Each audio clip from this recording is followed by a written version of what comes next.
그 이제 교수님이 어쩌면 우리가 거꾸로 해왔던 것들이라는 책에서 새 직장에도 잘 적응하고 관계도 원만한 사람들의 꼭 공통된 점이 의외로 간단한 점이 있다고 하셨어요. 네. 아주 어떡합니까? 이게 사람들이 이직을 요즘은 워낙에 이직이 많지 않습니까? 그렇죠. 네. 그러니까 평생 직장이라는 개념도 이제는 사실은 뭐 그게 그렇게까지 뭐 사회적으로 받아들여지는 것도 아니고요. 자, 그럼 이직을 했어요. 근데 그럼 굉장히 많은 분들이 그 조직의 약점을 보완하려고 그래요. 그 조직의 약점을 보완하려고 합니다. 그러니까 나를 왜 뽑았을까? 이 조직이 안 가지고 있는 측면, 이 조직이 그 다음에 약한 측면을 내가 보완할 사람이 필요하니까 나를 뽑았겠지라고 생각하세요. 심지어 뽑는 분들도 그래서 뽑아요, 대부분. 근데 그렇다 한들 들어가서 그 조직의 약점을 보완하려고 하면 그 조직의 약점을 찾겠죠. 그러면 약점을 찾는 과정에서 필연적으로 나오는 게 전 직장과의 비교예요. 전 직장과의 비교. 그렇잖아요. 이게 약점이라는 걸 그 사람들한테 알려주기 위해서 내가 예전에 있었던 그 직장에서는 이런 게 있었다니까 너희들은 왜 없니? 비교할 수밖에 없어요. 그런 사람들, 새로운 사람이 그렇게 나오면 그 사람과 일하고 싶겠냐는 거예요. 그런데 그들의 약점을, 새로 이직을 하게 되면 그 조직의 약점을 보완하는 게 아니라 그 조직에 원래부터 있었던 사람들도 모르는 그 사람들의 장점을 발굴해내는 건 누구도 안 한다는 거예요. 근데 이걸 할 필요가 있어요. 그러면, 그래? 새로운 그 사람이, 야, 우리 회사에는 이런 게 있네요? 야, 이게 남들한테 없는 건데? 이러면 뭐라 그러겠어요? 그 사람들이. 그래? 우리가 이게 장점이었어? 우리도 모르겠었네? 그럼 그다음부터 바로 나오는 얘기가 뭐냐? 자네가 이 일 좀 맡아서 해봐. 그 사람들의 미션이 그렇게 간다는 거죠. 네네. 그래서, 다시 줄이자면, 이직을 했다, 새로운 조직에 갔다면 그 조직의 약점을 보완하려고 하지 말고, 그 조직의 숨은 장점을 내가 보려고 해라. 그러면 거기서 나한테 아주 좋은 나의 역할들을 알아서 만들어주는 생태계가 형성된다는 겁니다. 그것도 한번 우리가 눈여겨볼 만한 거꾸로 해왔던 것들이죠. 그렇죠. 다시 제자리에 들여놓아야 될 것들입니다. 그러니까. 네. 굉장히 윈인 전법이네요, 진짜. 네. 아우, 삶에서, 조직에서. 네.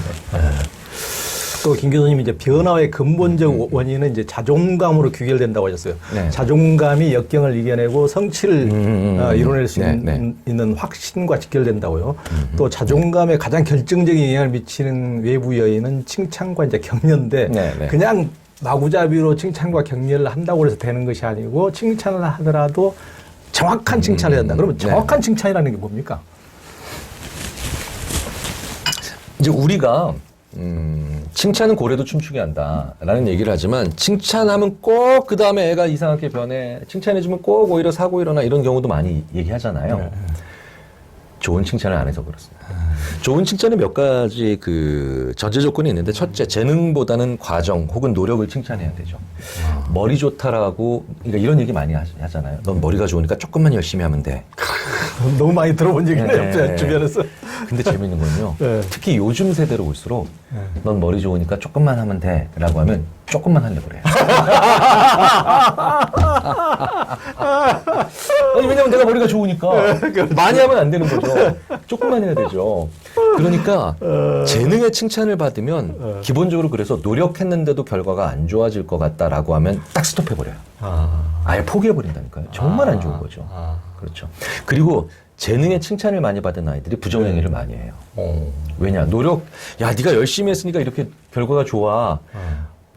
라고 노력의 칭찬과 과정의 칭찬을 받은 친구들은 결과가 안 좋아도 노력한 것만 알아주면 어느 정도 위안이 되거든요. 그렇죠. 네, 그러니까 부정행위를 잘 안 한다는 겁니다.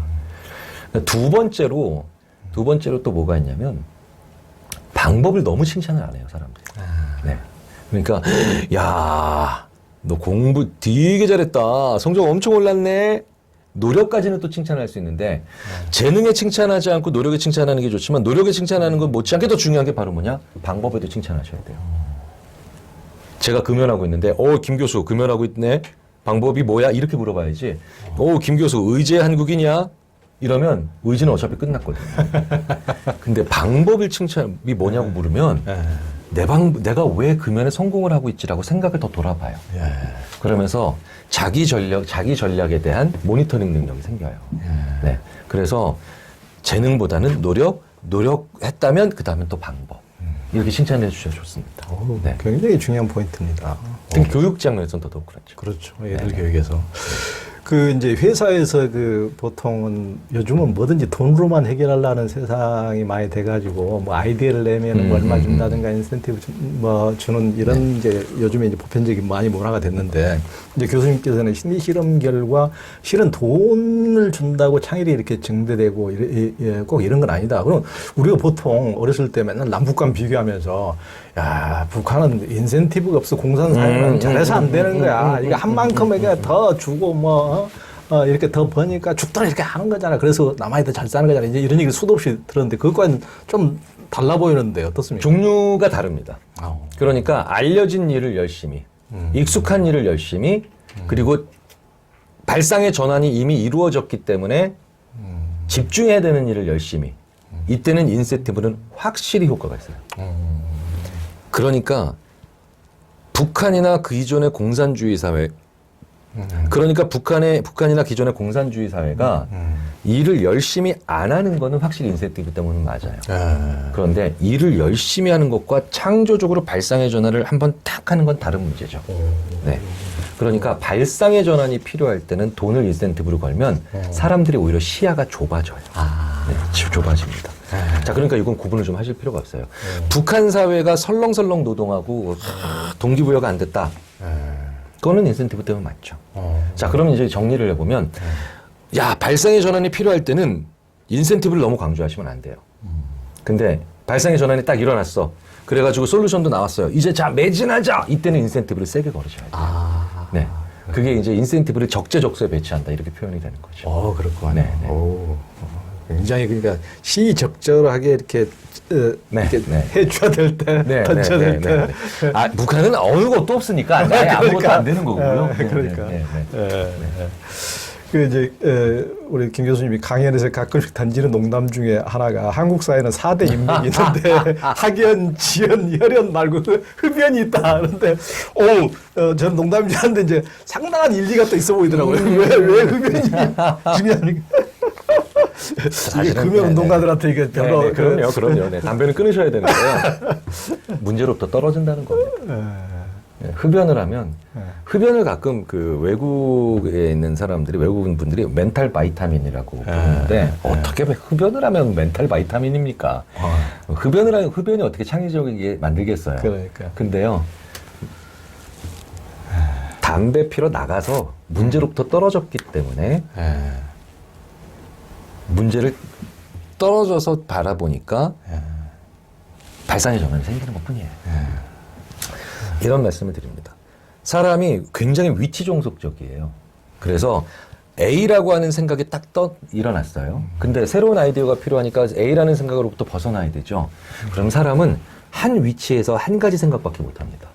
그러니까 A라는 생각이 일어난 장소로부터 걸어 나가야 돼요. 또 다른 B라는 장소로 걸어 나가야 됩니다.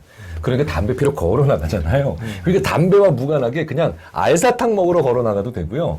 그 다음에 흡연장가? 알았어. 너는 흡연장가. 나는 그 옆에 있는 바로 벤치에 앉아 있을게. 이것도 똑같은 거예요. 네네. 그러니까 문제로부터 떨어지는 그런 순간을 만들어 보는 게 되게 중요하죠. 그래서 걷는 게요. 그 무엇보다도 중요합니다. 걸으면, 왜 심리학자들이 왜 걷는다는 걸 두 발로 사유하는 철학이다라고 얘기를 하냐면, 걸으면 실제로 문제로부터 떨어지는 것도 중요하지만, 발바닥에 의해서 되게 재밌게도 걸으면 대부분의 사람들의 머릿속에서 편도체가 활동을 약화시킵니다. 편도체가 불안하고 스트레스 받게 만드는 거예요. 그런데 히포캠퍼스는 바로 그것 때문에 활동을 더 증가시킵니다. 양을. 그게 리프레시하고 새로운 아이디어 만드는 거예요. 네. 그러니까 담배가 학연혈연지연 흡연이 아니라 사실은 학연혈연지연 산보죠. 그렇죠. 산책이에요. 네. 산책연 걷기연이라고 보시면 돼요. 거기서부터 떠나 있는 거. 그러니까 교수님께서 말씀하신 것 중에 하나가 뭐 싸우는 이렇게 장소도 중요하니까 일단은 그 자리에서 좀 빨리빨리 해서 벗어나라. 말씀하셨잖아요. 그러니까 그거는 생리적 흥분을 가라앉히기 위해서죠. 생리적 흥분을.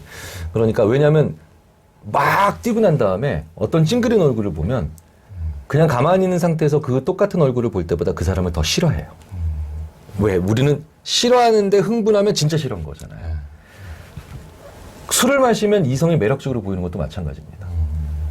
우리가 매력적인 이성을 봤을 때 호흡이 가빠지죠. 그런데 술을 마시면 호흡이 가빠지는데. 근데 이성을 보니까 착각하는 거예요. 착각하는 겁니다. 그 착각을 줄여내기 위해서 화가 나면 일단 기본적으로 이제 여기서 화난다는 건 조금 화났는데 도망가라가 아니라 진짜로 감당이 안 돼서 정말 내가 평생 이 사람과의 관계에서 서로 상처가 될 만한 생채기를 남길 만한 말을 하기 직전에는 도망가야 된다는 겁니다. 그 흥분은 떨어뜨려야 된다는 얘기죠. 네. 그러니까 아까 이제 흡연도 그게 어떤 교수님께서 뭐 배양기 어떤 휴식기 비슷한 이런 게 아이디어를 내는데 굉장히 역할을 한다 그러는데 그 말씀 듣다 보니까 그 카카오 김범수 회장은 그 이사장은 아이디어를 어디서 내는가 봤더니 뭐 집에 들어가면 그 물을 그분은 이제 수돗물을 좀 많이 쓰시던데 그 샤워 틀어놓고 계속 그한 3, 40분 동안 그 밑에서 있으면서 그때 진짜 진정한 휴식하면서 그때 뭐 아이디어를 낸다 그런 글을 읽어본 적이 있는데 그거 비슷하네요. 그러니까 몸의 생리적 상태 자체를 바꾸는 거예요. 몸의 생리적 상태를. 그러니까. 인간은 상황에 굉장히 민감해지거든요. 그러니까 상황을 안 바꾸면은 생각을 못 바꿔요. 네네. 그러니까 그게 다 대부분 상황을 바꾸는 것과 똑같은 겁니다. 왜냐하면 내가 안에는 따뜻한데 밖으로 걸어 들어가면 뭡니까? 갑자기 온도가 변하죠. 그 샤워기 물도요. 온도감을 바꾸는 거예요. 온도감을 바꿔서 순간적으로 그러면서 생각의 발상의 전환을 이뤄내는 효과가 있는 겁니다.